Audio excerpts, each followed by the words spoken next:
You've been sitting there for 2 hours. The task is simple.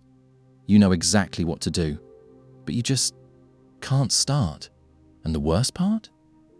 You're not even doing something fun. You're just sitting there, avoiding. And somewhere in the back of your head, a voice says, "What is wrong with me?" You know that feeling.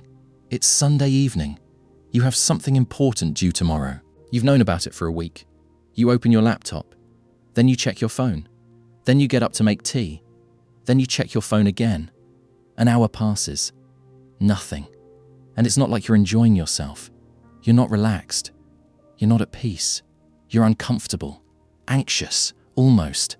Like there's a quiet pressure just sitting on your chest. And yet, you still don't start. Most people, when this happens, do one thing. They blame themselves. I'm lazy. I have no discipline. Other people just get things done. Why can't I? But here's what nobody tells you. That explanation is completely wrong. Procrastination is not a time management problem. It's not a motivation problem. It's not even a discipline problem. It is an emotion regulation problem. Let that sit for a second. When you procrastinate, you're not avoiding the task. You're avoiding the feeling the task creates. Think about it. Why do people procrastinate on sending one email? Sending an email takes 3 minutes. There's nothing physically hard about it. But maybe that email involves confrontation, or judgment, or rejection. Or maybe it just feels uncomfortable to start. So your brain does the only thing it knows how to do. It moves you away from the discomfort. Not tomorrow. Not in an hour. Right now. Your brain's entire job, its deepest, oldest function, is to protect you. And emotional discomfort feels like a threat. Not as intense as physical pain. But the same system responds. It says, "This doesn't feel safe. Move away." And so you do. You check your phone. You make tea. You reorganize things that don't need organizing. Not because you're weak, but because your brain is doing exactly what it was designed to do. Here's where it gets strange. The moment you avoid the task, you feel a tiny bit of relief. Just a small one. Like exhaling. And your brain notices that. It files it away as avoidance worked. Avoidance equals sign, relief. So next time the discomfort comes, your brain reaches for the same solution. Avoid. Relief.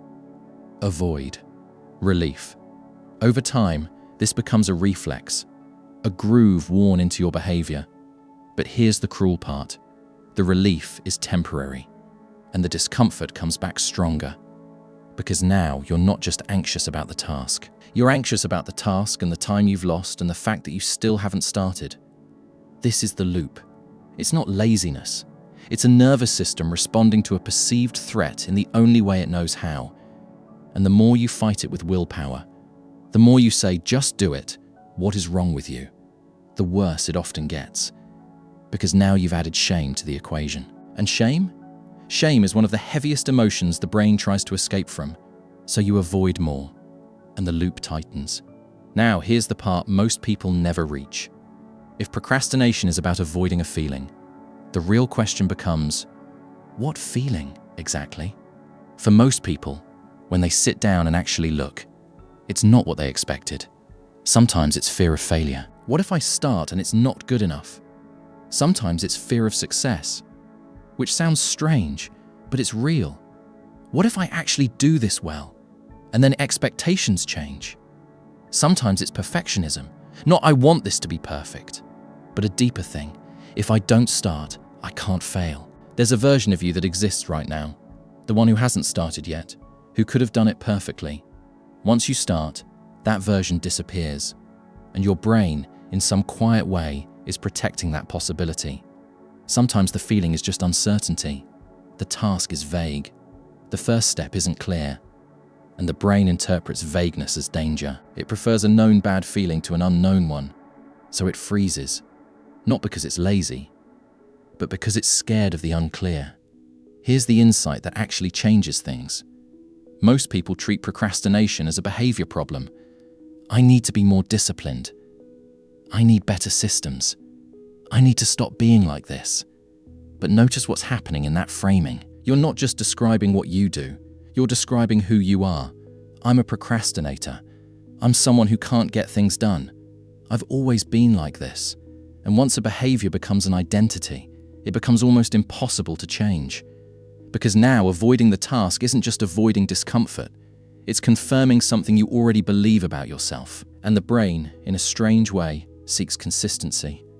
It wants you to be who you think you are, so it creates evidence. Every time you avoid, the story gets stronger. See? This is just how I am. This is the deepest layer of procrastination. Not the avoidance, not even the anxiety, but the quiet story you've built about yourself, that you are someone who avoids. And once you see that story as a story, not as truth, just as a narrative you've been repeating, something shifts. Now here's something interesting.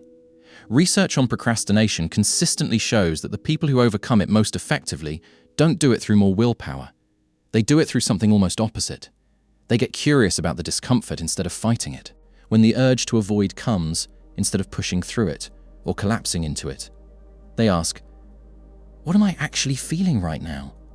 What is this task bringing up in me? Sometimes the answer is, I'm afraid this won't be good enough. Sometimes it's, I don't actually know how to start, and that feels embarrassing.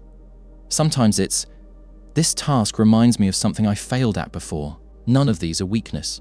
All of them are information. And once you have the information, once you know what you're actually avoiding, the task often becomes smaller. Because you realize you weren't avoiding the work. You were avoiding a feeling about yourself. And feelings, unlike tasks, don't require effort to acknowledge, just honesty. There's also something practical here. The hardest moment is never the middle of the task. It's the beginning, the gap between not doing and doing. That gap feels enormous when you're avoiding, but it's almost always just a few seconds long. The feeling that makes you avoid? It usually disappears within a minute of starting, not because it was solved, but because the brain finally got the signal it needed. We're moving. We're okay. So the next time you find yourself sitting there, task open, time passing, chest tight, don't ask yourself, why am I so lazy? Ask instead, what am I afraid of right now? Not because it solves everything, but because it asks the right question. Laziness is a judgment. Fear is a message, and messages can be read. The truth is, most people who procrastinate aren't lazy at all. They're often the most thoughtful people in the room, the ones who care the most about doing things right, the ones who feel things most deeply. The avoidance isn't the absence of effort. It's evidence of how much it matters. And that is a very different thing.